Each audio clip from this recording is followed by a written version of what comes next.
Okay, cool. That's intentional. Vamos a estar grabando en inglés y en español. Cool. And folks can type in the chat if you're La just gente puede joining poner, in, si acaban de unirse, where are you from? en el If chat you want, de obviously feel dónde free to vienen, put de it in dónde the se están chat if it's an conectando. unsecured line. Si no, Otherwise, no hay problema. use name if you Como want les to. decíamos, es una línea no segura.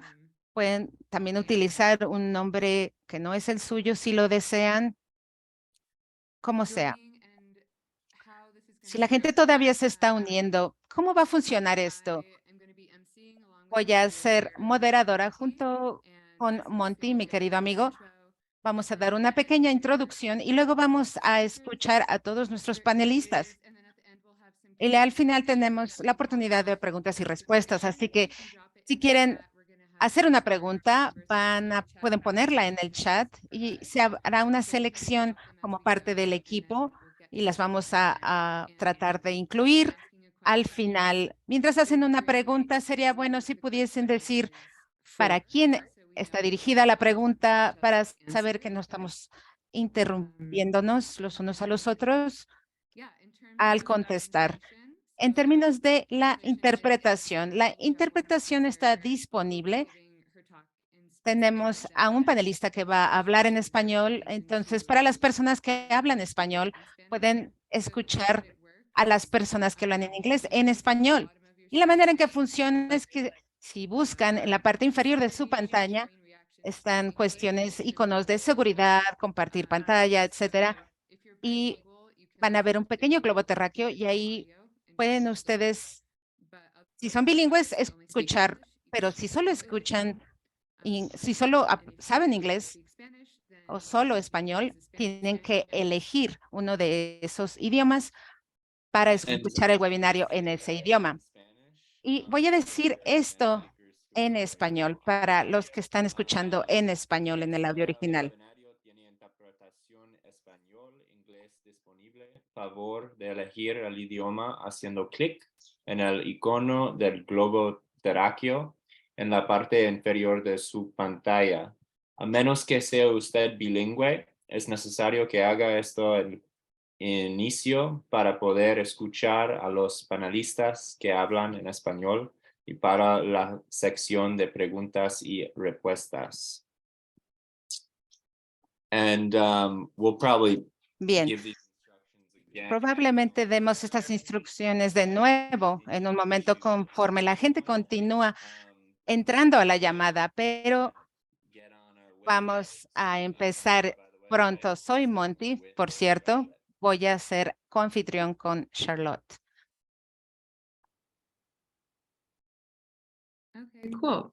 So yeah, I think that's good for just the Muy basics. bien. Solo para las cuestiones básicas podemos empezar. Monty nos va a dar un poquito de información de antecedentes de Jess y luego vamos a regresar al final a Jess, pero se trata de hablar de la criminalización de la diferencia y cómo está incrementando en muchas partes del mundo. Como les he dicho, son panelistas de diferentes partes del mundo. Tenemos panelistas de Filipinas, Palestina, Honduras y Alemania, y también de la campaña de Stop Hub City en Atlanta, en la ciudad de Atlanta. Entonces vamos a poder aprender cómo podemos apoyarnos los unos a los otros y encontrar esos caminos de apoyo mientras compartimos experiencias y incrementamos la seguridad, la solidaridad. Ahora te doy la palabra, Monty. Sí, gracias por esa introducción, Shar. Antes de comenzar, estamos con el equipo de liberar a Jessica Resnicek. Ella es una estimada amiga que en el 2016 hizo hoyos en el oleoducto de Dakota Access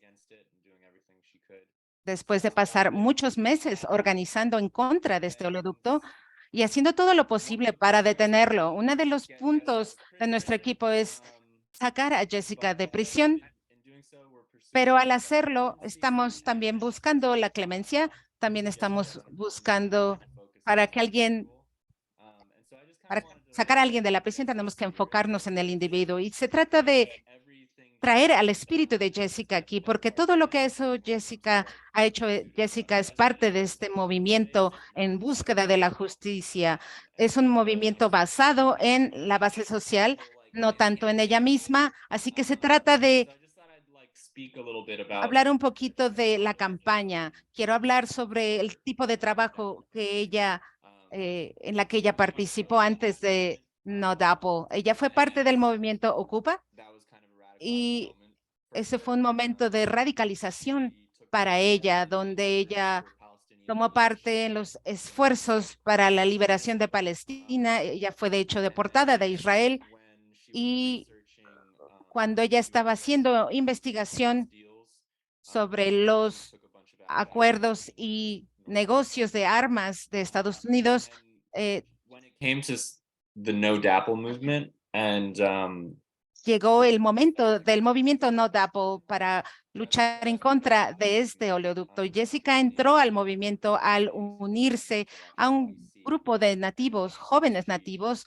que estaban corriendo en una carrera hacia Washington, D.C.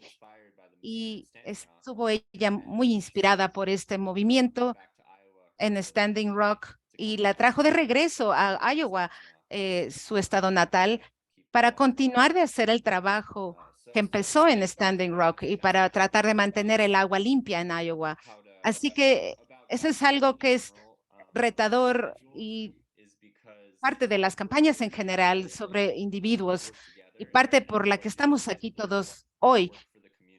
Parte de lo que Jess hacía es a partir del amor a su comunidad, el amor a su familia, a su gente y por el agua y a través de estas fuerzas del Estado, estos canales, digamos, el vocabulario de la clemencia te forza a enfocarte en el individuo y nosotros queremos solamente asegurarnos de que no nos perdemos en que el punto del trabajo, que es lo que estamos luchando por la tierra, que estamos luchando por la comunidad, luchando por la justicia, no se pierda. Solamente que los estados nos forzan a veces a hablar de una sola persona y no debemos de perder eso de vista ni retirarnos de ese enfoque.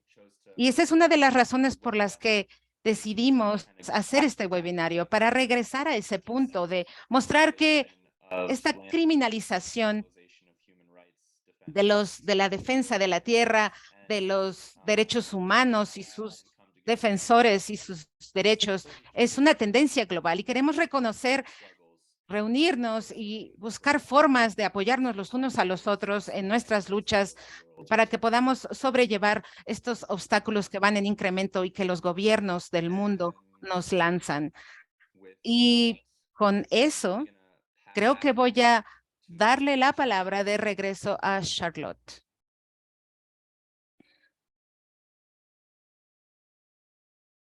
Awesome. Thanks, Monty. Genial. Gracias, Monty. Muy bien, entonces vamos a empezar con nuestros panelistas, ya que sabemos un poquito más sobre Jessica. Nuestro primer panelista va a ser Michelle Winkler, ella reside en Colonia, Alemania. Ella realiza investigación y trabajo de defensa para una pequeña ONG de derechos humanos en temas como la violencia estatal y el derecho a la libertad de asamblea. También hace acciones directas por la lucha para la justicia climática y la abolición de las fuerzas policíacas. ¿Quieren que comience? Muy bien. Un momentito.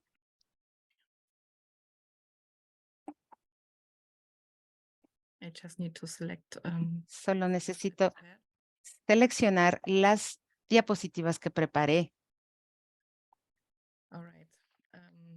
Muy bien. Hola a todos y gracias por tenerme en este evento. Preparé unas diapositivas con algunas imágenes para que tengan ilustración de lo que estoy hablando.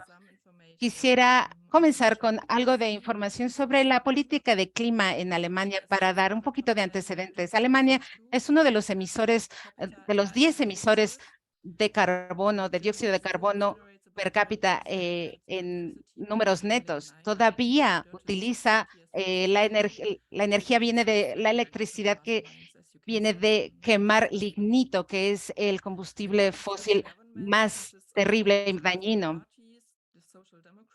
Actualmente, el gobierno es una coalición de 3 partidos en Alemania, los socialdemócratas, el Partido Verde y el Partido Neoliberal. Con respecto a medidas en contra de la catástrofe climática, se está haciendo muy poco. Los objetivos de emisión y reducción de emisiones no son ambiciosos en lo absoluto y aparte no están buscando ser logrados. La Corte Constitucional Federal ha fortalecido la protección del clima como un objetivo constitucional y la ley de protección de clima fue de hecho considerada insuficiente. Sin embargo, la coalición ha decidido todavía más suavizar los objetivos de nuevo. El enfoque de estas luchas por el clima se enfoca en 2 áreas. Primero, la lucha en contra de la infraestructura de combustibles fósiles y corporaciones. Se trata de lo que vendría a ser industrias de carbono y las minas de cielo abierto. Las acciones directas y públicas que hacemos en contra de ello son tener influencia directamente en estas minas de cielo abierto, así como ocupaciones de las excavadores. En el futuro, lo que queremos es detener el incremento y el desarrollo y crecimiento de esta infraestructura, principalmente las terminales que se piensan construir de LNG, y el gobierno alemán actualmente está planeando construir muchas de estas terminales de energía basadas en la quema de lignito. Tenemos muchas acciones de bloqueo con muchos participantes, miles de participantes en años recientes, y con 2 eventos de amplia escala han sido recibido un desalojo por parte de la oficina. Esto fue de la policía, perdón. Los desalojos son de 2018 y 2023. Ambos desalojos movilizaron a decenas de miles de personas que protestaban estos desalojos. Pueden ver en la diapositiva un poco de estas imágenes sobre estas ocupaciones del bosque que hicimos.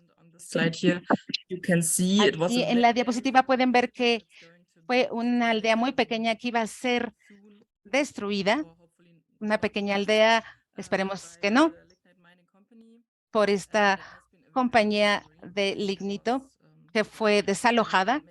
Y un detalle que quería mostrar en esta imagen del lado izquierdo arriba es que pueden ver una de las casas ocupadas, donde fue una casa ocupada principalmente por feministas, y pueden ver ahí que un símbolo inclusivo.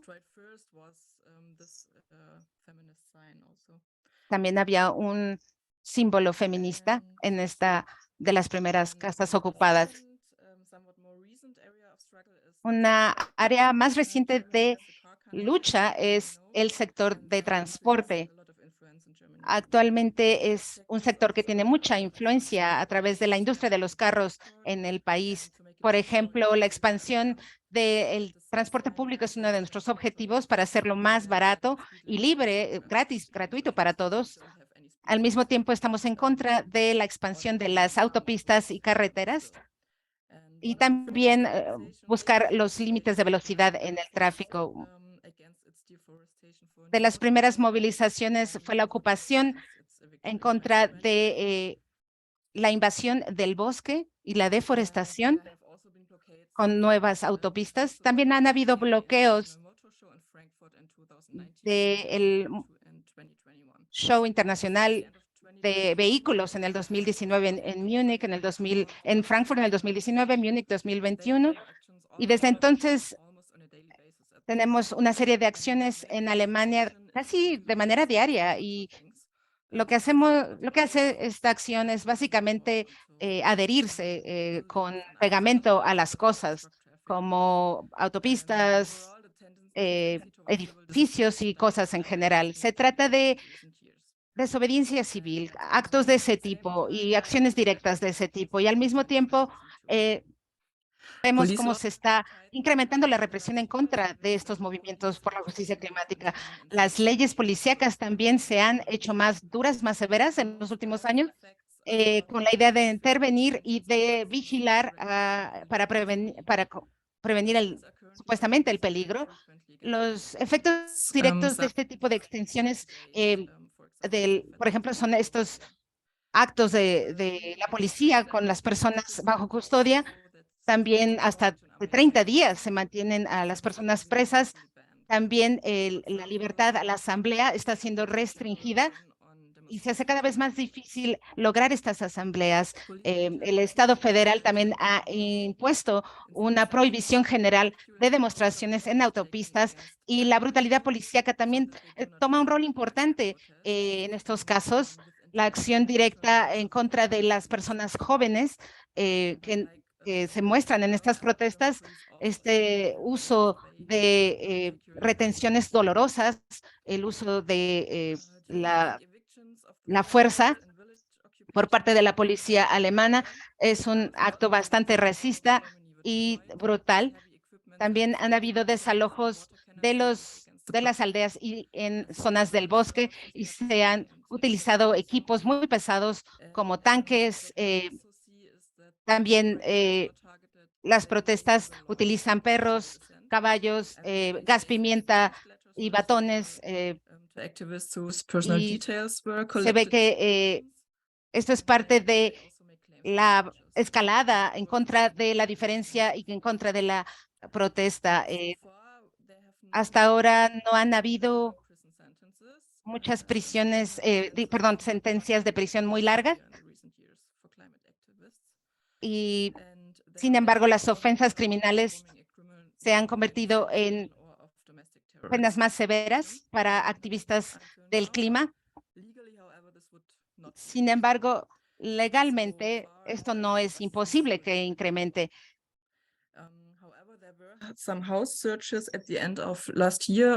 Sí han hecho algunas búsquedas en hogares privados para personas que han sido sospechosas de formar organizaciones criminales. Esto ha sucedido entre activistas.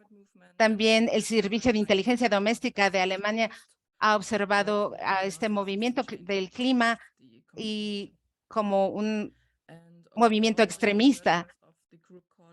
Con la emergencia de este grupo llamado Last Generation, Generación Última, han sido referidos como terroristas en los medios en varias ocasiones y de hecho el público ha sido llamado a utilizar este tipo de violencia paramilitar en contra de las personas que protestan. Esto ha pasado un poco en las últimas semanas. Voy a mostrarles una foto, una diapositiva en la siguiente. Si no quieren ver esto, quizás esto es una pequeña notificación, pero la voy a mostrar por 30 segundos, solo para que vean lo que están haciendo.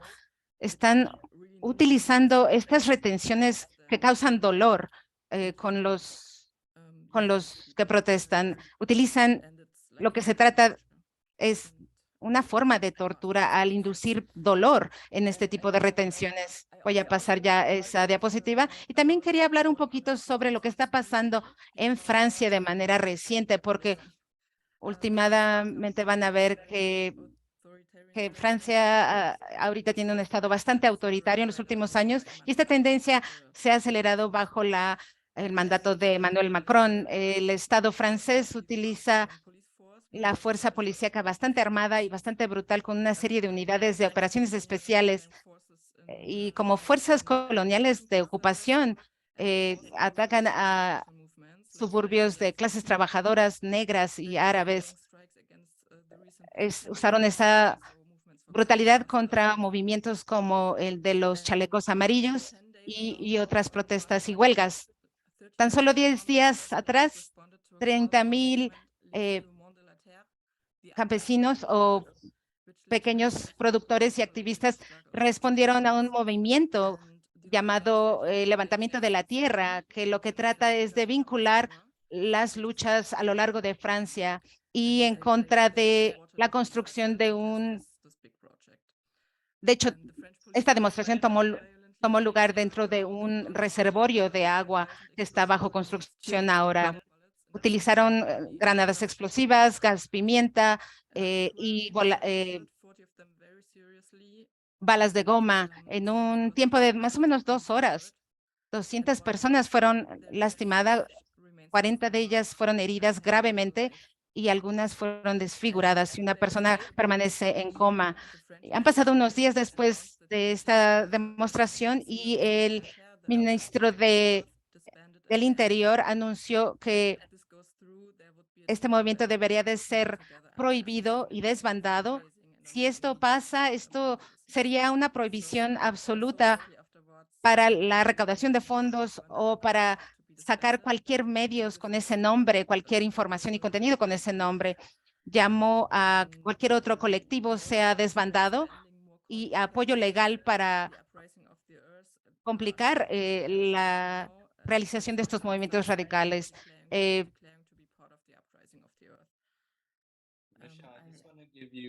Michelle, solo quiero decirte una indicación de que quizás sea tiempo de que empieces a terminar tu presentación. Sí, solo quería decir mi último enunciado. Sí, lo sé.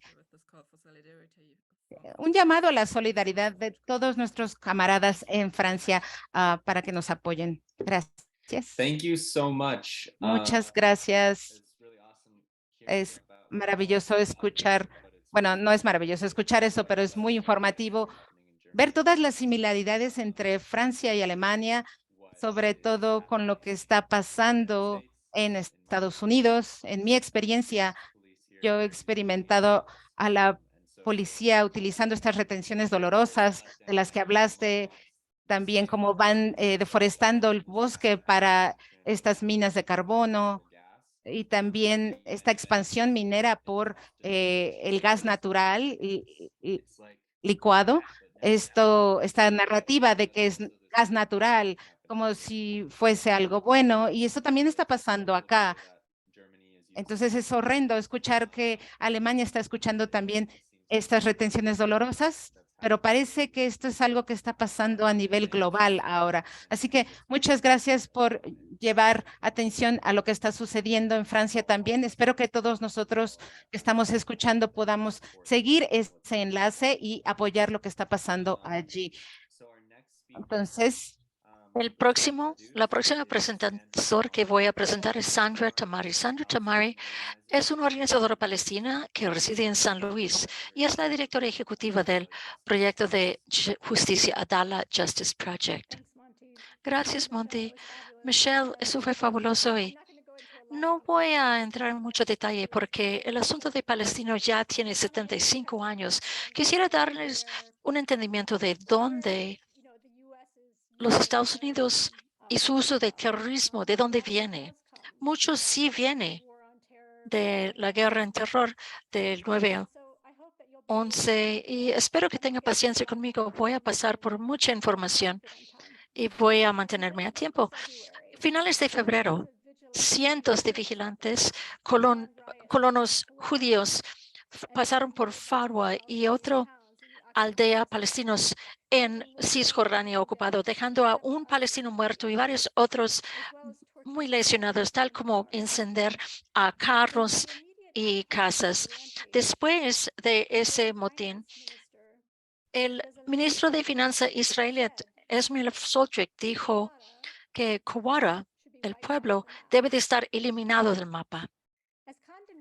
Como las condenas empezaron a llegar, Smotrich emitió una declaración diciendo que la prensa estaba tratando de crear una interpretación distorsionada de sus comentarios. Él dijo, Kawara fue un pueblo hostil donde los residentes tiraban piedras y estaban disparando a los israelitas y que él apoya una respuesta desproporcionada por el militar para establecer disuasión.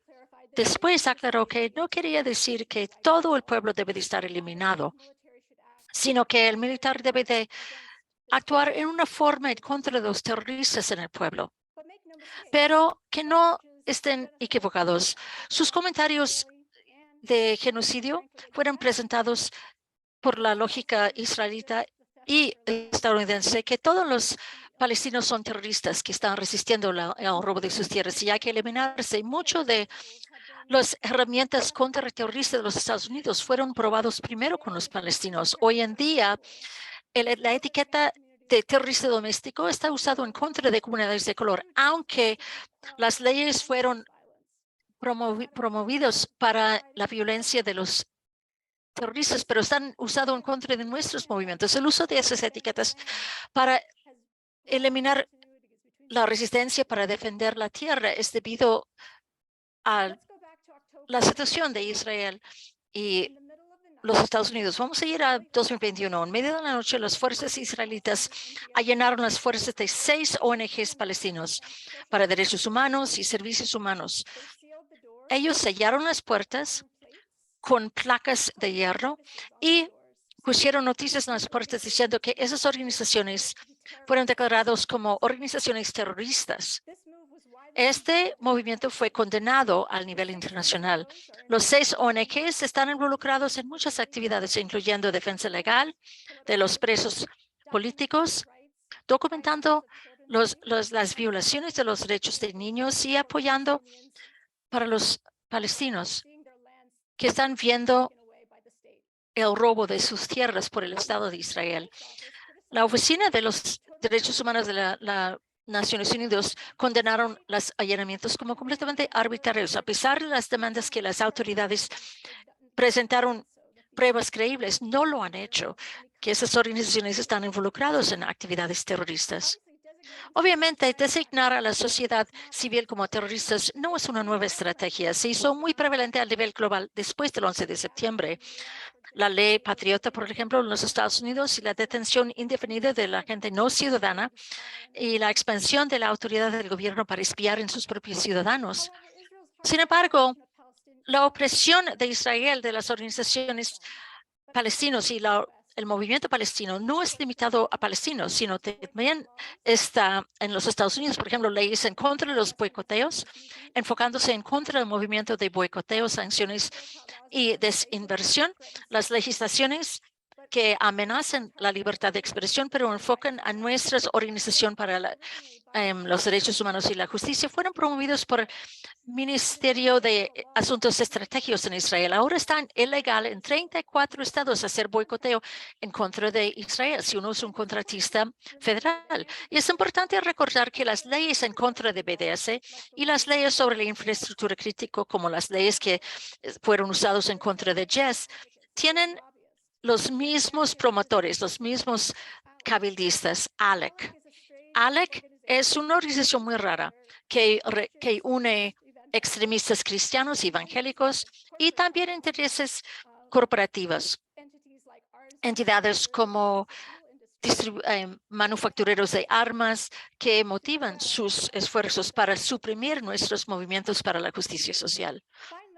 Finalmente, voy a señalar lo que todos sabemos, que la guerra en contra del terror es bueno para las empresas. Israel por mucho tiempo ha sido un laboratorio para investigar y desarrollar y probar las tecnologías de vanguardia, todos subvencionados por los contribuyentes estadounidenses. Estaba en una buena posición para aprovechar todos los beneficios de la guerra en contra del terror. Israel rápidamente se hizo un líder global en el desarrollo de la guerra por los drones y doctrinas de grupos terroristas en contra y también sistemas.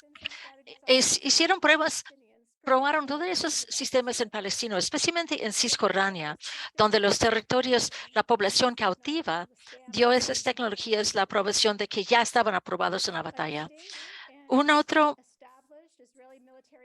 Un complejo industrial militar en Israel ya se ha desarrollado en la sombra de la guerra en contra del terror. Esas tecnologías también han tenido un papel clave del uso de la tecnología de dron de Israel en la frontera de los Estados Unidos con México a capacitar los grupos capacitados por Israel en los Estados Unidos. De hecho, Cop City va a ser usado para capacitar grupos militares de Israel, tan como policías en los Estados Unidos. Este complejo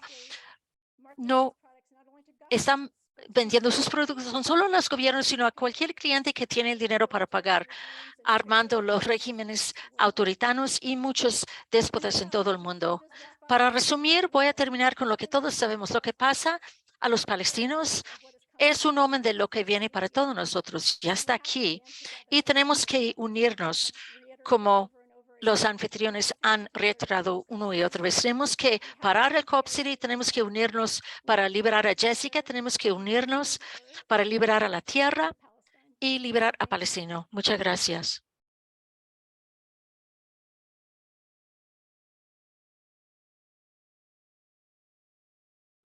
Awesome. Thanks, Sandra. Genial, gracias Sandra. Veo que la gente está aplaudiendo, así que tenemos una audiencia muy contenta. Sí, fue súper interesante que usted conectó para nosotros como el gobierno estadounidense como prueba en el campo esa etiqueta de terrorista en otros países y ahora está aplicándolos a nuestros movimientos dentro de los disque fronteras de los Estados Unidos y los vínculos entre estas leyes y ALEC y todo. Así que gracias. Ahora tenemos a Marlon Kautz.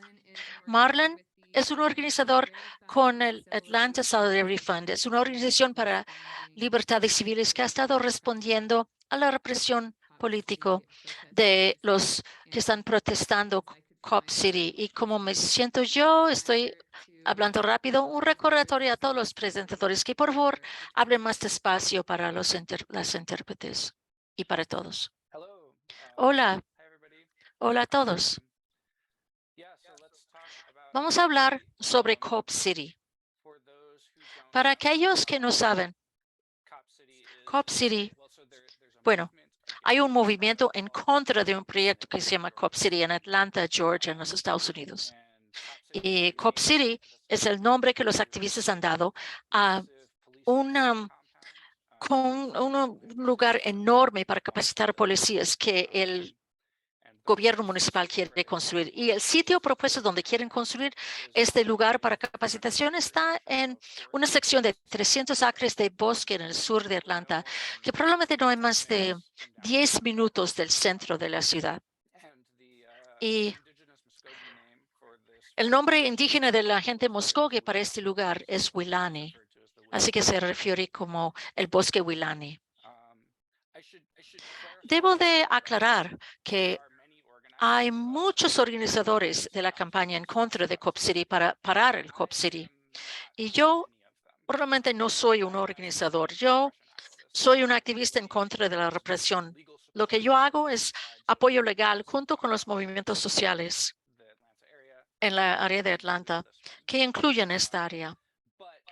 Pero quisiera tener cuidado que no estoy hablando para las muchas comunidades que han tomado liderazgo en promover este movimiento, pero es suficiente decir que hay comunidades indígenas, hay grupos de las iglesias, hay grupos de abolicionistas, hay organizadores del poder negro, hay preescolares, ambientalistas, hay muchas personas, todo con sus propios motivos para trabajar, para estar en contra de este plan de la ciudad. Yo no puedo hablar a todos. Les aliento a que busquen aquellas voces y sus perspectivas de por qué se siente que este proyecto es una amenaza a ellos y sus comunidades. Lo que sí puedo decir en detalle es la respuesta del Estado a este movimiento y la represión en contra de esos activistas. Entonces, cuando uno está pensando en el movimiento en contra de Cop City, algo muchas veces se puede ver como un movimiento de la defensa de la tierra. Hay muchas similitudes. Hay muchos otros movimientos para defender la tierra en Norteamérica, en Europa, en todo el mundo. Hay un lugar, una tierra y la gente quiere que no se destruya. Entonces hemos visto durante esta lucha activistas que están ocupando este bosque. La gente ha hecho campamentos, han sentado en árboles. A veces se han destruido maquinaria para destruir el bosque. Se han destruido, pero también hay muchas diferencias importantes de un movimiento típico para defender la tierra o un campamento típico de acción climática. Por una cosa, el movimiento en contra de Cop City está en una ciudad principal de los Estados Unidos. El sitio de la lucha Es unos 10 minutos del centro. Y no es solamente un desacuerdo sobre una acción destructiva, extractiva, un plan para un área natural. También es un esfuerzo para construir un centro policíaco que hace una lucha política, que es explícitamente, directamente conectado a los temas de cómo están usando la policía en contra de gente marginalizada, especialmente Atlanta, que es una ciudad mayormente afroamericana. Hasta hace poco, la gente afroamericana, la gente negra, el uso de la policía en contra de la gente negra. Entonces, eso ha creado una dinámica interesante política, donde los policías y las autoridades locales no simplemente, como muchas veces vemos en muchos otros luchas de ecoactivismo, los policías no simplemente están sirviendo los intereses generales de una industria extractiva internacional, están directamente protegiendo sus propios intereses materiales y económicos. Literalmente, los policías que responden a las protestas en contra de Cop City son los mismísimos que serían los beneficiarios del lugar. Ellos tienen un interés en si este movimiento tiene éxito o no. Entonces, eso se ha conllevado a represión muy aguda, muy fuerte.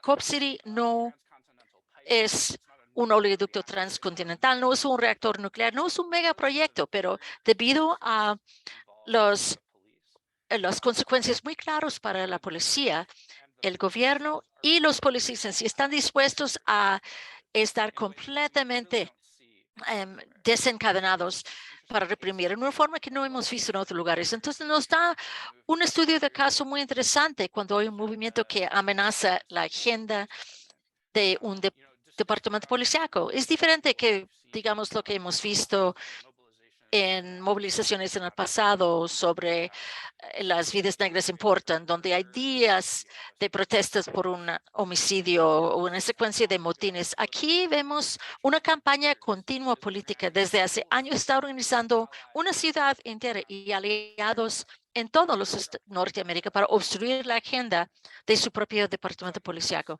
Entonces yo puedo más o menos darle una cronología general de cómo se ha visto esta represión y quizás sería interesante para otros contextos. Hace unos 2 años, cuando esta campaña empezó, vimos represión regular política, lo que típicamente esperaríamos en cualquier ciudad durante una movilización popular. A una protesta, luego los policías vienen al azar y arrestan a algunas personas, los encarcelan una noche y eso es todo. Normalmente ese nivel de presión sería suficiente para disuadir a los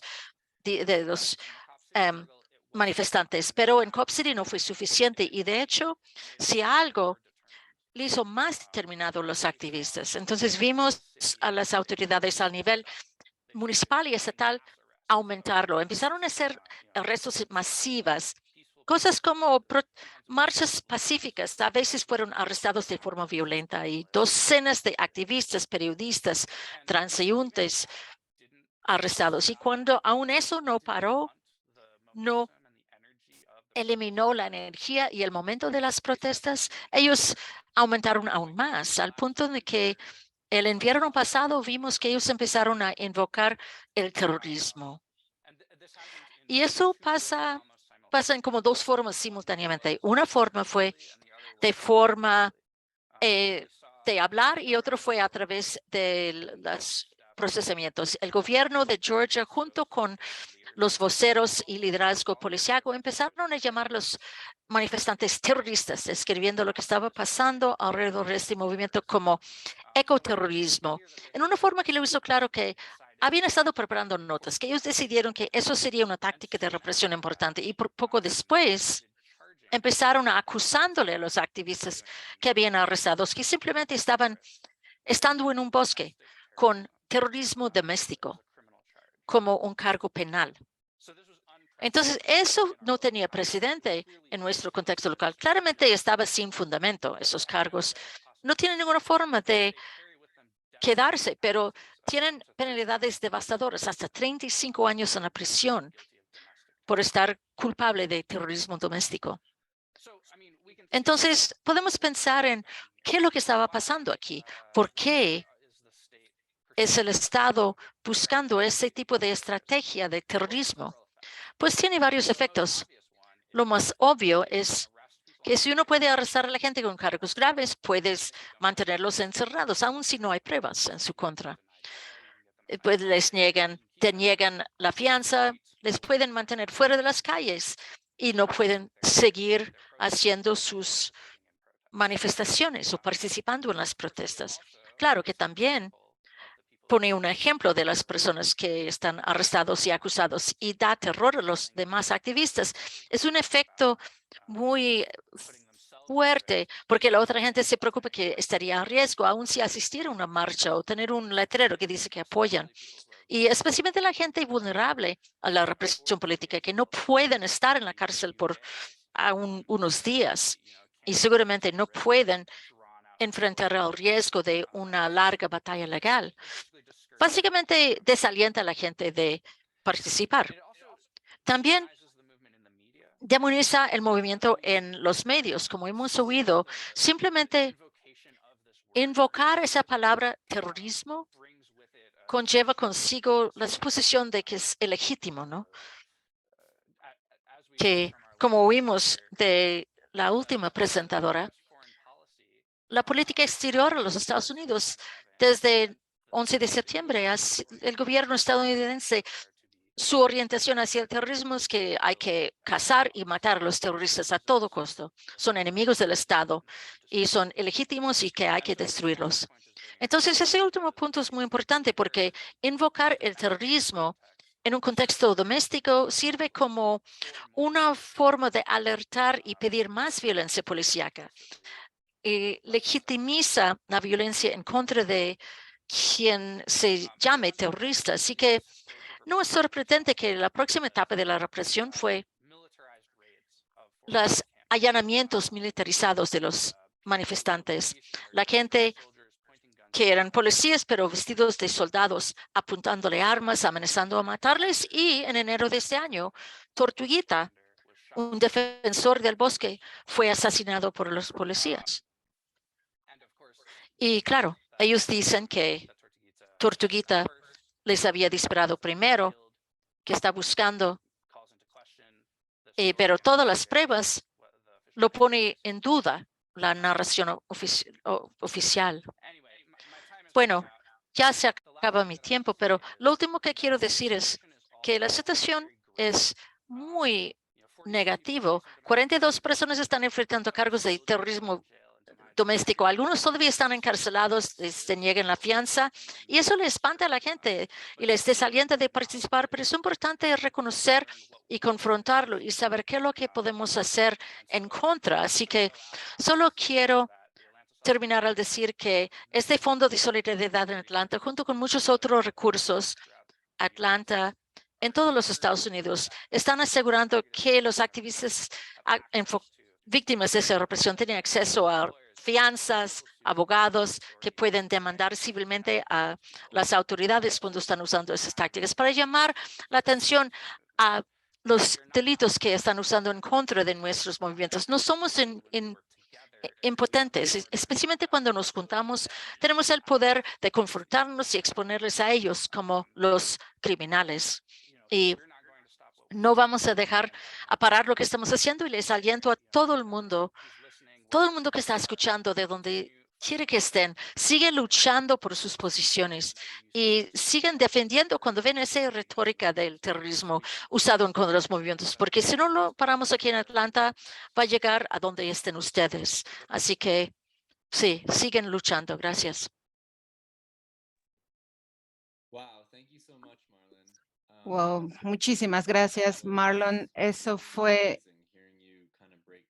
muy bueno escucharte cómo vas desglosando la manera en que el Estado está utilizando el vocabulario del terrorismo para deshumanizar a las personas, para deslegitimarla, para hacerlo de manera que puedan matar a las personas, asesinarlas y realmente desestabilizar los movimientos. Y también es muy útil escuchar sobre los antecedentes de Cop City y distinguiste entre las diferencias entre la defensa de la tierra, este tipo de movilización más tradicional y los aspectos de Cop City, como esto es la lucha de la expansión de la vigilancia policial en contra de ella en las comunidades negras y las ciudades.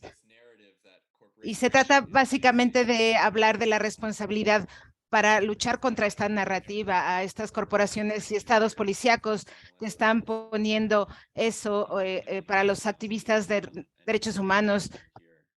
Entonces, para el resto de los panelistas, podemos hablar de eso y de sus comunidades ahora en adelante. Apreciamos mucho el trabajo. Ahora, nuestra siguiente panelista es Berta Zúñiga Cáceres. Ella es coordinadora del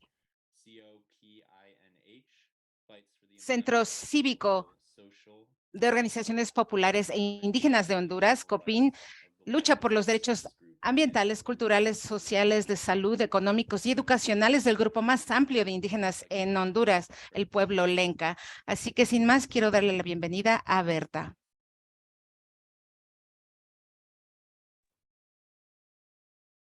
Hola, buenas noches.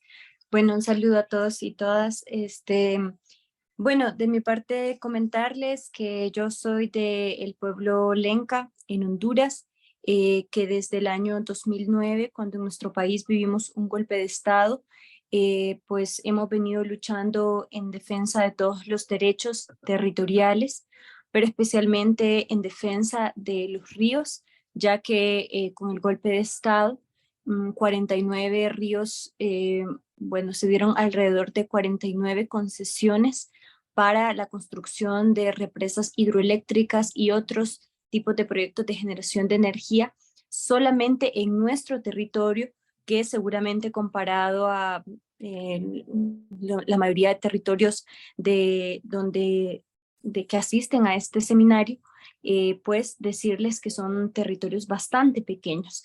Y bueno, la lucha se hace a partir de que estos proyectos se dieron en el marco de un golpe de Estado y también que se dieron en violación al derecho de la consulta previa, libre e informada, de la que, bueno, a la que tenemos derecho, pero que también ha sido manifestada o que se encuentra escrita en varios convenios internacionales en materia de derechos de los pueblos indígenas. Bueno, una de estas luchas que fue muy fuerte desde el inicio fue en contra del proyecto hidroeléctrico Aguasarca de una empresa hondureña que tenía capital internacional. Y bueno, decir que pues este proyecto hidroeléctrico para nosotros representa esa alianza entre los sectores empresariales privados y también la institucionalidad del Estado en contra de las comunidades que luchan en defensa de sus ríos, en contra de las comunidades que hacen ejercicio de la resistencia. Entonces, bueno, comentarles que pues en este sentido no podemos hablar de una única represión del Estado, sino de esa alianza que hacen sectores privados con la institucionalidad. Y bueno, decir que muchas veces nosotras dijimos que, por ejemplo, la seguridad policial, el mismo ejército en nuestro país fue instrumentalizado por esta empresa constructora de este proyecto, pero también hubo una intención y una participación activa de varias instituciones del Estado para intentar doblegar la voluntad y la defensa del territorio que hacían las comunidades del pueblo Lenca. Bueno, decir que en ese sentido nuestra experiencia fue pues vivir las campañas de desprestigio que fueron lideradas, pagadas y diseñadas por parte de la empresa constructora de este proyecto hidroeléctrico violador de los derechos de las comunidades indígenas, entre los cuales se planteaba algo que yo creo que está muy en común de todas las personas que han participado hoy, que es decir que las organizaciones y las comunidades somos violentas y prácticamente posicionar a los victimarios como víctimas. Y para eso aquí se utilizaban medios masivos de información, se hacían también perfiles falsos en Facebook de la organización para alentar y decir que la organización y la lucha en defensa del río era de manera violenta, pero también era de ataque muy fuerte a los liderazgos, especialmente el de nuestra compañera Berta Cáceres, quien fue mi madre, en el cual se le cuestionaba, se decía que ella era prácticamente la persona que lideraba la resistencia y que las comunidades no pensábamos, que pues no había, digamos, una decisión autónoma de la comunidad, sino que eso estaba siendo prácticamente sugestionado por una persona, pero también de plantear de que prácticamente era una persona irracional, que no tenía argumento de lo que estaba diciendo y que incluso tenía problemas familiares. Y esto lo señalo porque la criminalización que viven las mujeres es una las mujeres lideresas es una criminalización distinta a la que pueden vivir los liderazgos masculinos. Y bueno, también se vio amenazas desde la vigilancia permanente, el seguir las personas y el exteriorizar esa vigilancia, el decir que pues ella estaba siendo vigilada y hacérselo saber. Bueno, en esta lucha decir que por varias de estas personas que eran de esta empresa eran militares o ex militares y que pues en todo este proceso de resistencia que es del que se cumplió 10 años en defensa del río Hualcarque, pues también algo que quedó constatado era que se aplicaron estas tácticas de inteligencia militar para destruir la resistencia comunitaria o intentar destruir esa resistencia comunitaria. Decir también que, bueno, hay amenazas que se hacían también de manera directa, amenazas que son subyacentes dentro de otros mensajes, pero también amenazas que se dirigen a las familias de los liderazgos y sobre todo de los liderazgos femeninos para intentar, pues, detener ese impulso que se tiene o esa claridad o ese esfuerzo también de esa manera. Bueno, comentar que también, pues, producto de todo este hostigamiento, algo que sucedió fue también el ejercicio de asesinatos para intimidar también a las personas que hacían resistencia y que también se procuraban tener grupos de choque de mismas comunidades, grupos de choque que eran pagados, donde estaban siendo liderados por sicarios.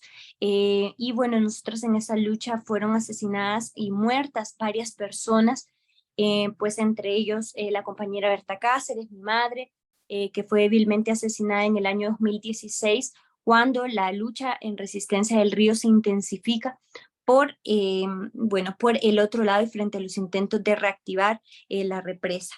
Entonces, bueno, decir que pues producto de ese asesinato y de la lucha que hemos tenido como organización, algo que ha quedado muy claro ha sido también que en la reconstrucción de las investigaciones es que también había mucha vigilancia de parte de las instancias del Estado entre los que se hacían escuchas dirigidas a liderazgos también sociales, no solamente de nuestra organización, y que incluso, ¿verdad? En las primeras líneas de investigación que manejó el Estado de Honduras fue de que ese asesinato era un conflicto interno en la organización, que era un robo, que era un crimen pasional para tratar de desvirtuar realmente la razón del asesinato. Y eso lo hemos visto en el asesinato también de otras lideresas sociales en América Latina que son asesinadas y se trata de disfrazar su muerte de que es por otras razones distintas a la lucha.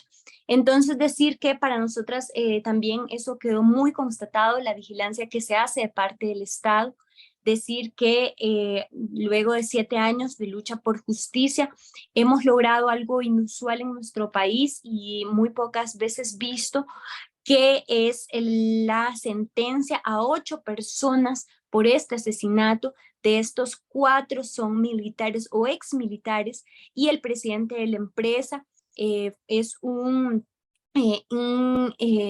un ingeniero eléctrico que estudió en una escuela de inteligencia militar en Estados Unidos llamada West Point, que formó parte del Estado Mayor Conjunto en Honduras y que nos queda claro que esas herramientas y esa formación militar se aplica para intentar neutralizar la lucha y la resistencia que hacen las comunidades indígenas. A propósito de eso, es que nosotras propiciamos una ley llamada la Ley Berta Cáceres por los Derechos Humanos en Honduras para cortar la ayuda en materia de seguridad que Estados Unidos le da a Honduras hasta ver también la voluntad de parte del Estado hondureño por la captura de los autores intelectuales de este crimen que siguen en impunidad. Y bueno, decir que así como estos hechos, nuestra organización fue durante todos estos años brutalmente reprimida en las acciones de calle, en las movilizaciones, personas golpeadas al igual que el resto de personas. Y vemos entonces, para concluir en estos segundos que me quedan, de cómo también se está utilizando la transición energética, la supuesta transición energética para la agresión a las comunidades, también que continuamos en defensa de los territorios y en defensa de los ríos, y en ese sentido exhortamos a realmente repensarnos los modelos de transición energética basados en la justicia y en los derechos de las comunidades. Muchas gracias.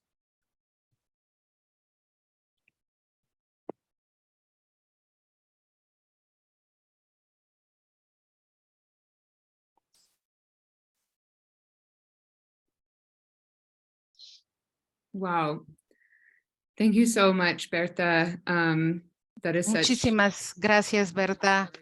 Esa es una historia muy poderosa de tu madre y de la gente en búsqueda de proteger la tierra. Y la historia de tu madre es un recordatorio tan trágico y oscuro sobre las verdaderas implicaciones de enmarcar o de etiquetar a los que resisten en comunidad a estos proyectos peligrosos de energía o de producción energética cuando son enmarcados como criminales. Y los verdaderos peligros, esto de poner a tu madre o de enmarcarla como una persona fuera de sí, y esta forma de borrar el liderazgo femenino y que tiene estas consecuencias tan terribles, es una de las formas que sabemos las corporaciones y los actores del Estado utilizan a los paramilitares para intimidar y para infligir violencia a las comunidades. Y hay tantas paralelas y creo que es muy inspirador escuchar que se ha logrado algún tipo de justicia alrededor de llevar a corte y a sentencia a 8 personas involucradas en el asesinato de tu madre. Así que es una tragedia, es una tristeza, pero todavía sentimos inspiración de escuchar lo que están haciendo. Tenemos mucho que trabajar. Eso fue verdaderamente poderoso. Ahora tenemos a Alab Rosso. Alab es una activista por la justicia climática establecida en la ciudad de Manila, en Filipinas. Hoy día se trabaja como convocante y coordinadora de YACAP, Youth Advocates for Climate Action Philippines, jóvenes defensores de la acción climática en Filipinas, que es la versión de Fridays for Futures en Filipinas. Ella define energéticamente que los derechos humanos y la justicia climática no pueden ser alcanzados el uno sin el otro. Y un recordatorio de que por favor, hablen despacio para que las intérpretes puedan hacer su trabajo y tendremos un momento para las preguntas y respuestas, esperemos. Bueno, muchísimas gracias por tenerme. Todos los que han participado han dicho ya bastante sobre las realidades de muchos activistas y es parte de lo que voy a hablar el día de hoy, en particular con respecto a las Filipinas, donde tenemos una ley antiterrorismo. Voy a estar compartiendo algunas diapositivas para discutir más sobre el contexto sobre Filipinas y cómo, de hecho, el ejército estadounidense es un factor importantísimo cuando se trata de hablar de la militarización de nuestro país. Pero para un poco de contexto sobre Filipinas, hemos estado experimentando un conflicto armado y una guerra civil por los últimos 54 años. Y el gobierno realmente, en vez de discutir y de llegar a la raíz de este conflicto armado, ellos de hecho lo que hacen es crear estas instituciones para establecer la dominación del gobierno y del ejército a través de esta fuerza nacional llamada a terminar con el conflicto armado comunista. Le llaman el CAP. En el pasado, el presidente anterior tuvo un récord de asesinatos extrajudiciales en su guerra contra las drogas, así que la ley antiterrorista fue aprobada durante la pandemia, durante 2020, mientras el mundo estaba experimentando una pandemia global. El gobierno de Filipinas estaba empujando una ley para básicamente tratar de acallar a sus críticos. Nadie podía protestar al respecto, entonces se trataba de detener el disenso y detener las acciones, la participación de jóvenes en la acción climática. Ya habíamos tenido un nuevo gobierno, una nueva administración que de hecho es el hijo del dictador previo, Marcos. Así que esta ley antiterrorista esencialmente permite a los servidores del Estado o del gobierno pintar a los individuos, a las personas, a los individuos participando, a los que ellos decidan como terroristas. Y es parecido a cómo está pasando en otros países, como han hablado anteriormente. ¿Qué es lo que sucede? Pintan a las personas como terroristas, son detenidos de manera ilegal, se les avientan una serie de cargos como tener armas, básicamente a civiles que están participando de una protesta urbana. Esencialmente son colocados como parte de un conflicto armado o como rebeldes, cuando en realidad lo único que son activistas en su hogar. Y esto lo que crea campañas que lleva a sus muertes, lleva a su desaparición, a asesinatos extrajudiciales, a desalojos, pueden ver también ha habido una serie de redadas, incursiones. La ley que ha sido aprobada, como ustedes saben, se parece a la guerra contra el terrorismo, esta guerra paralela de Estados Unidos, donde la gente es llamada terrorista. Entonces, para dar un poquito de contexto sobre las administraciones previas en Filipinas, no hay mucha diferencia donde hay esta diferencia, digamos, de tener una ley o no contra el terrorismo no es tan importante porque las administraciones pasadas ya han incurrido en violaciones de derechos humanos muchísimo, especialmente para defensores del ambiente y activistas climáticos. Por ejemplo, el padre de nuestra administración actual, Marcos el Mayor, digamos, el padre de Marcos, presidente hoy en día, participó en asesinatos de líderes indígenas. Mockley y Dulac se opuso a ellos se opusieron a la construcción de una hidroeléctrica y debido a los asesinatos que han sucedido contra de pequeños productores, campesinos, personas indígenas y también pescadores de pequeñas comunidades. Entonces, la militarización de las comunidades, esto es algo que ya ha sido parte de etiquetar a los grupos ambientales como terroristas. El primer año, de hecho, de esta ley antiterrorista, contra 9 personas indígenas de la tribu Tomandoc fueron asesinadas, donde se pensaron como que apoyaban a grupos rebeldes comunistas en contra del proyecto de esta presa hidroeléctrica. Han pasado 2 años, ya casi 3 desde que se aprobó esta ley antiterrorista. Ahora hay partes de nuestro país que están experimentando bombardeos indiscriminados, constantes artillería que está siendo lanzada en zonas residenciales, y esta presencia militar y este bombardeo militar, se cree que se trata de, digamos, atacar y terminar con los corazones de estos supuestos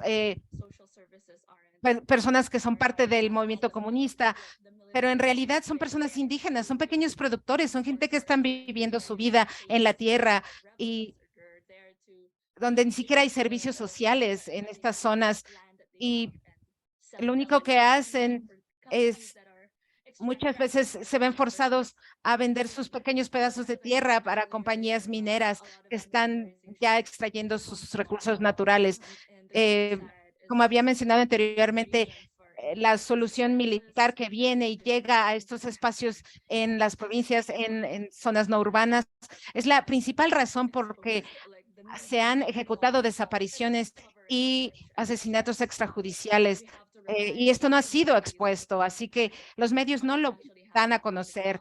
Así que tenemos que estar básicamente confiando en que los reportajes comunitarios o las informaciones de las comunidades son las que lleguen lejos. Adicionalmente, otras leyes también están siendo aprobadas. Por ejemplo, está este registro a través de una tarjeta SIM, donde se requiere que registremos nuestras tarjetas SIM. Esencialmente, esto incrementa el riesgo de vigilancia y hace básicamente legal esta ley antiterrorista, y también impone de manera obligatoria una serie de oficiales de reserva que tienen que entrar en entrenamiento como parte de estas corporaciones militares, esta cultura de la violencia, esta propaganda esencialmente del gobierno hacia nuestro ejército.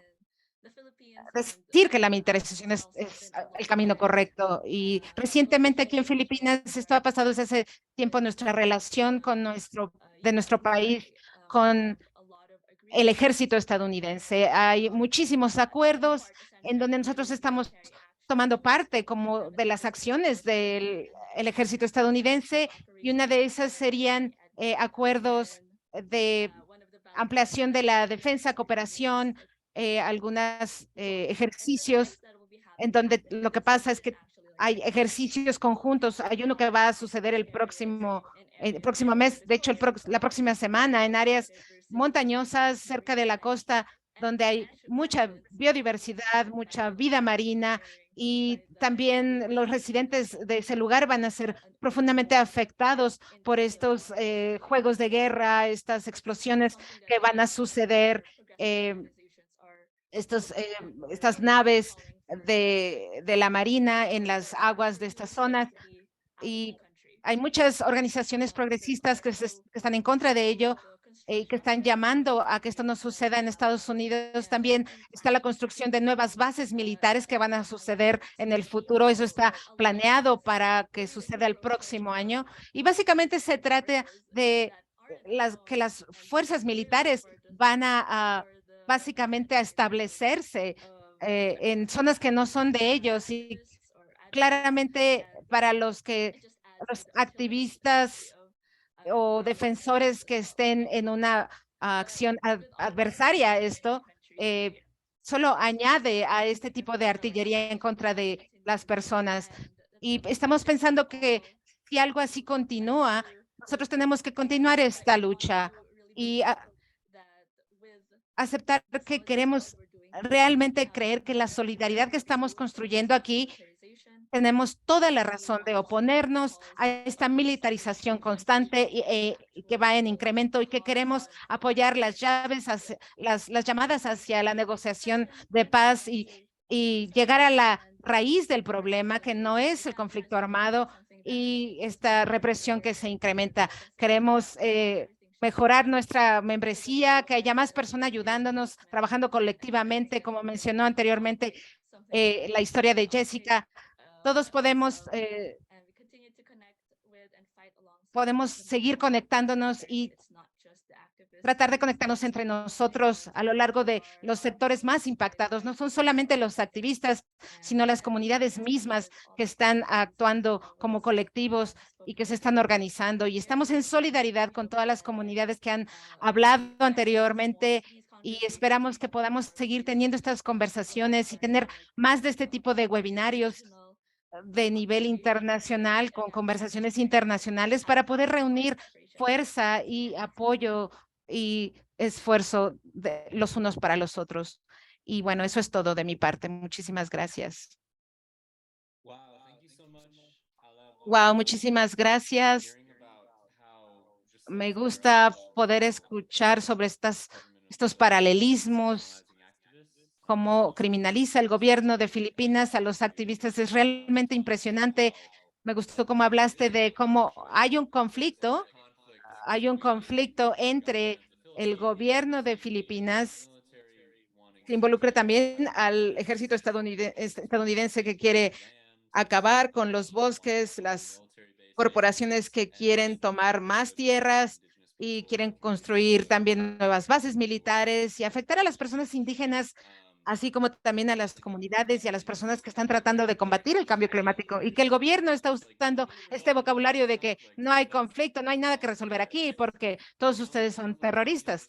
Y el único conflicto que tenemos que resolver es cómo vamos a deshumanizar y matar a los terroristas. Y creo que esto es algo también que es una forma muy impactante de enmarcar las cuestiones y los conflictos que estamos enfrentando en el planeta ahora, mientras enfrentamos esta catástrofe climática y mientras tenemos menos y menos bosques y que estos gobiernos y corporaciones están tratando de deforestar y que se trata, ese es el verdadero conflicto, que estamos luchando por el agua y por la justicia, y realmente tenemos que detener a los gobiernos de tratar de oscurecer la manera en que estos conflictos suceden en los ojos del mundo y apoyarnos los unos a los otros en estos tiempos violentos y como a través del tiempo, como decías, que el padre de Marcos se la pasaba matando a esta gente, pero ahora este líder más liberal, el hijo de Marcos,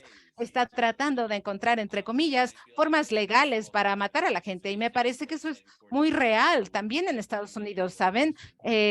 40 años atrás era los trabajadores del sindicato los que estaban siendo asesinados, y ahora es Joe Biden, ¿no? Pasando estas legislaturas, estas leyes donde se desaparecen a personas, ¿saben? Entonces aprecio la perspectiva. Alex es miembro del equipo de librar a Jessica Resnick y es maravilloso. Así que sin más demora, le paso la palabra, le doy la bienvenida a Alex Cohn. Hola a todos, muchas gracias por venir. Ha sido excelente ver tanta gente aquí, parte de esta llamada. Como Monty mencionó al principio, Jessica se involucró con el oleoducto Dakota Access cuando oyó que los jóvenes indígenas iban a correr de Dakota del Norte a Washington, exigiendo que Barack Obama parara el oleoducto. Después de que ella participaba en la carrera, ella regresó a Iowa y decidió pelear el oleoducto en su estado, donde una mayoría del oleoducto pasa por el estado de Iowa para proteger las aguas donde ella creció y nadando en esas aguas. Así que Jessica lo hizo.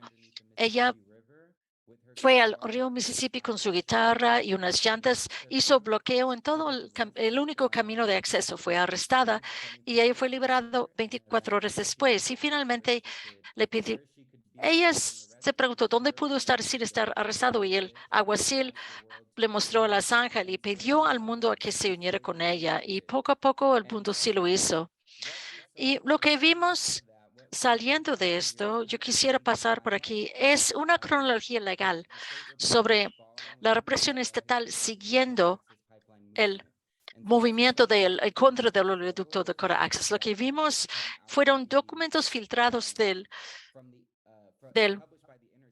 publicado por Intercept, que salieron de Tiger Swan, que era el grupo mercenario de seguridad particular, contratado como seguridad particular Y lo que vimos en esos documentos filtrados fue el esfuerzo estratégico por la industria para etiquetar a ese movimiento como movimiento terrorista. Se puede ver eso a través de los documentos filtrados, que esta fue la industria poniendo el escenario para los policías, para todos los policías en el país, como que ellos quisieran que la gente sea caracterizado, la gente que está protestando. Vimos esto desde el principio. En cuanto al caso de Jessica, en julio de 2017, Jessica hizo una declaración pública admitiendo a desmantelar partes del oleoducto antes de que se entrara en operación. En agosto de 2017, vimos la compañía del oleoducto presentar una demanda en el Tribunal Federal que trata de usar las leyes en contra de la delincuencia organizada para pelear en contra de Jessica y docenas de organizaciones y cientos de personas, algunos nombrados, otros no, para tratar de decir que eso fue una empresa delincuente, delictiva, usando los tribunales para caracterizarlos así. En octubre 2017, el 24 de octubre, 4 demócratas y 80 republicanos mandaron una carta al procurador general Jeff Sessions de ese entonces, diciendo que ellas sean caracterizadas como terroristas domésticas.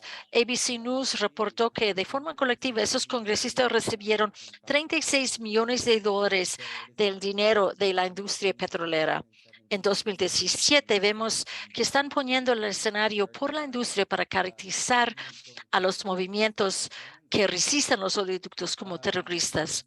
En 2017 estamos viendo leyes de infraestructura en todo el país, en muchos estados. Y en 2018 vimos 17 activistas acusados con leyes de infraestructura crítica en Luisiana. Esos activistas estaban peleando el punto final del oleoducto Dakota Access. Y para el junio de 2019, los políticos conservadores habían presentado 18 leyes en 18 estados penalizando a la gente que protesta la infraestructura de combustible fósil simplemente por traspasar. Así que se ven como acusaciones aumentadas. Para traspasar, uno podría terminar con un delito grave para lo que ellos llaman la infraestructura crítica. En septiembre de 2019, un gran jurado federal, 2 años después de que Jessica hizo un anuncio confesando lo que hizo, y en la tradición típica de los trabajadores católicos y también la tradición de las acciones de Plowshare, en 2019, un gran jurado federal acusó a Jessica con 9 cargos. Un cargo fue conspiración para dañar un lugar de energía, 4 fueron uso de fuego en la comisión de un delito grave y 4 de uso malicioso del fuego. Si fuera condenado de todos esos cargos, ella estaba enfrentando hasta 112 años en la prisión. Es importante anotar ahora que Jessica jamás fue acusado en un delito de terrorismo, jamás. Mientras seguimos adelante en esta cronología, en 8 de febrero de 2021, el Tribunal del Distrito de Apelación aprobó un fallo de un tribunal inferior diciendo que el oleoducto Dakota estaba operando ilegalmente. Sigue operando así. Y en junio de 2021, un juez federal aplicó un factor para aumentar en la imposición de su condena como terrorista doméstica. De su pena subió de 3 años hasta 8 años. También el juez aplicó 3 años de excarcelación supervisada y $3 millones para estar pagado a la compañía que está detrás del oleoducto de Dakota Access. Es importante que la gente refleje en eso, porque en ese sentido el juez le sentenció a Jessica una vida de encarcelación. Jessica es una trabajadora católica. Ella tomó un voto de pobreza y no violencia. Jamás va a tener $3 millones. Así que eso tiene consecuencias para el resto de su vida. También es dinero que va para una corporación de combustibles fósiles en medio de una crisis climática. El 4 de noviembre de 2021, después de aplicar esto, los abogados de Jessica presentaron una apelación en el 8º circuito de apelaciones para apelar el uso de este factor de terrorismo para aumentar su condena. Muchas organizaciones presentaron peticiones amicus en contra de esto. Incluyeron el National Lawyers Guild, Water Protector Legal Collective, que alegaron que las acciones de Jessica no constituyen terrorismo, sino también enunciaron las consecuencias legales para la soberanía indígena si etiqueta se quede. Climate Defense Projects, Honor the Earth Climate Disobedience Center, Code Pink. No solo alegó en su petición que las acciones de Jessica no son terrorismo, sino también dijeron que hay una necesidad para la acción climática ahorita mismo en medio de esto. Y esto, de hecho, los oleoductos son más peligrosos que la gente que los protesta. El Center for Constitutional Rights y Legal Scholar Dean Surasetti presentaron una petición que se enfoca en el derecho internacional en la definición de terrorismo y concluyeron que en el caso de Jessica, basado en la lógica del gobierno para aplicar este aumento, si fuera permitido quedarse, que los Estados Unidos se habrá ido mucho más allá del consenso internacional sobre lo que es terrorismo, que va a estar operando en otro mundo legal completamente distinto.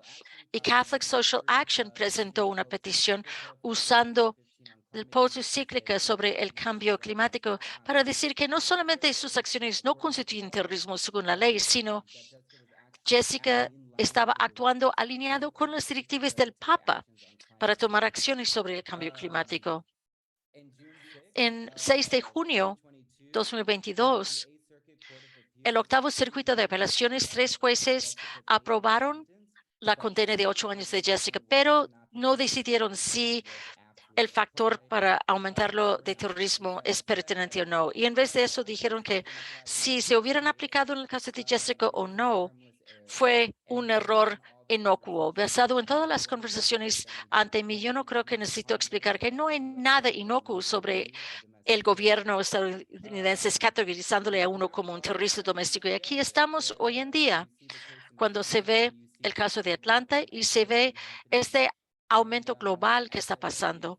Y en la campaña para liberarlo, estamos diciendo, no íbamos a tener una campaña hasta que aplicaron este aumento para el terrorismo. Jessica admitieron sus acciones, pensó que iba a recibir alguna condena, pero no pensamos que este aumento para el terrorismo se iba a aplicar. Es cuando aplicaron este aumento para el terrorismo que lanzamos la campaña. Realmente estamos enfocados en cambiar este precedente. Le pedimos a la gente que piensen en. Es fácil decir, bueno, eso no me afecta a mí porque yo jamás haría lo que hizo Jessica. Pero en Atlanta ahora la gente le están llamando terrorismo por tener algo en su ropa o ocupando un árbol. Y el mes pasado vimos que el policía dijo que Erin Brockovich tiene la posibilidad para terrorismo de interés especial porque ella fue anfitriona de una reunión pública en East Palestine, Ohio, después de la desviación de un tren dañó a la comunidad. Así que ahora es claro que no importa lo que uno hace y que el Estado está usando este término de forma tan floja que lo que pasó en Jessica y lo que pasa en Atlanta nos pase a todos nosotros. Pedimos que la gente se involucre en la campaña para liberar a Jessica Brzezinski. Puede ir a nuestra página web. Vaya a nuestra página web y puede comprar una playera, puede firmar la petición. Firmar la petición es una buena forma de involucrarse porque mientras preparamos para el propio etapa legal y la batalla legal para cambiar ese precedente, la petición es la mejor forma de apuntarse porque uno va a estar en la lista de correos electrónicos. Ella se puede oír lo que viene y no tienen que esperar. Puede escribir algo para su periódico local, hablando del caso de Jessica y las implicaciones que tiene. Puede empezar a mandar correos a sus representantes, hablándoles sobre el caso, educándoles sobre el caso. Mientras seguimos adelante con la clemencia, la gente ya está enterada de lo que está pasando. Muchas gracias por venir y voy a pasar la palabra a Monty y Charlotte. Gracias, Alex. Y gracias a todos los panelistas hoy. Esto fue increíble. Yo creo que estamos en este punto en la historia cuando el colapso climático está pasando y hay un conflicto verdadero entre la gente que ha tenido el poder para 10 y cientos de años, como las corporaciones y los gobiernos que están trabajando juntos para sacar el dinero de la tierra, y está llegando al punto en que hay menos bosques para explotar, hay menos agua limpia, donde este peligro del colapso climático ya está casi a la puerta. y donde 80% de la biodiversidad mundial está protegido por pueblos indígenas y los gobiernos en todo el mundo están trabajando juntos, pero diciendo, no, no vamos a lidiar con este conflicto, vamos a llamar a los indígenas terroristas, vamos a llamar a la gente como Jessica que quiere agua limpia terroristas, vamos a llamar a las comunidades en las Filipinas terroristas para que podamos construir más bases militares. Y los Estados Unidos muchas veces tiene una parte muy grande en todo esto. También es importante reconocer,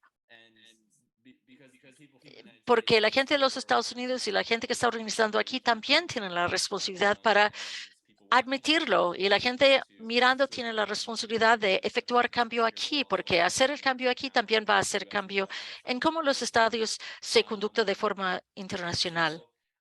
Así que los Estados Unidos y los gobiernos en todo el mundo hemos oído que están incrementando porque el conflicto se está poniendo más fuerte. Así que están tratando de buscar formas legales para hacerlo ilegal, tener agua limpia. Como Alex dijo, el oleoducto de Dakota Access, ¿cómo las cortes lo declararon ilegal? 4 años después de que fue construido, están diciendo, bueno, de hecho es ilegal.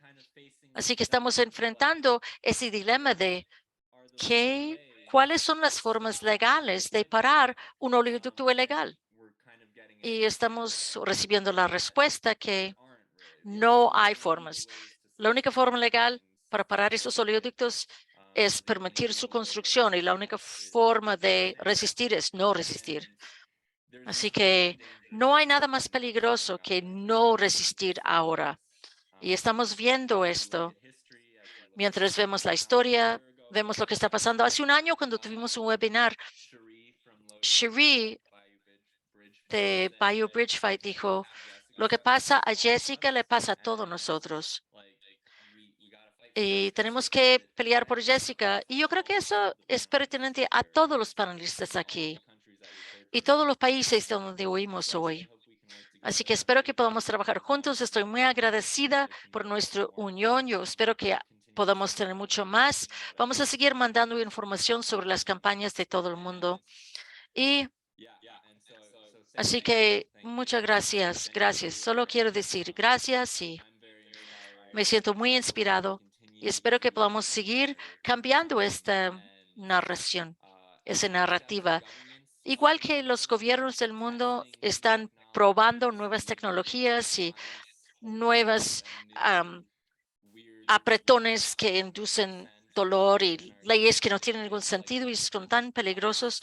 Yo creo que nosotros como la gente, como el pueblo, también podemos probar nuevos estilos de organización y coaliciones, porque la gente en la Tierra ahora tenemos la responsabilidad y la necesidad para trabajar juntos, para tener un planeta vivible y para liberarnos y amarnos. Así que con esto, Charlotte, ¿quiere decir algo para cerrar el espacio?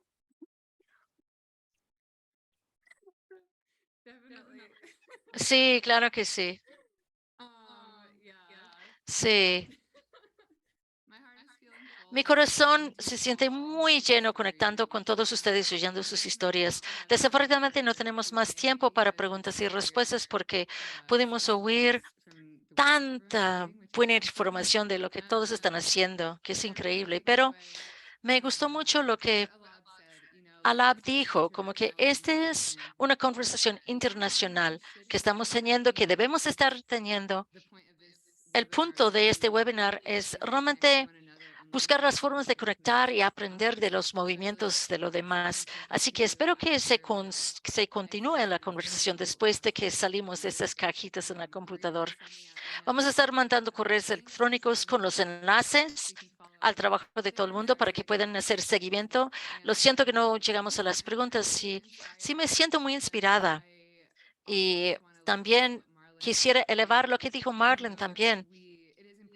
Es importante saber de todo esto y saber lo que podemos hacer y cambiar la narrativa y exponerlos a ellos como los criminales, porque ellos lo son. Y voy a tomar fuerza de esto y lo que compartieron todo el mundo. Busca formas de conectarse y con las demás campañas o crea algo por su cuenta Y así que espero que todos tengan una mañana, tarde, noche linda, de donde quiera que estén. La gente está de todas partes del mundo en esta llamada, que es increíble. Muchísimas gracias a todos. Y gracias a las intérpretes también. No es nada fácil, así que sí, un aplauso para las intérpretes. Gracias. Ok, adiós. Gracias, gracias, adiós. Adiós. Gracias.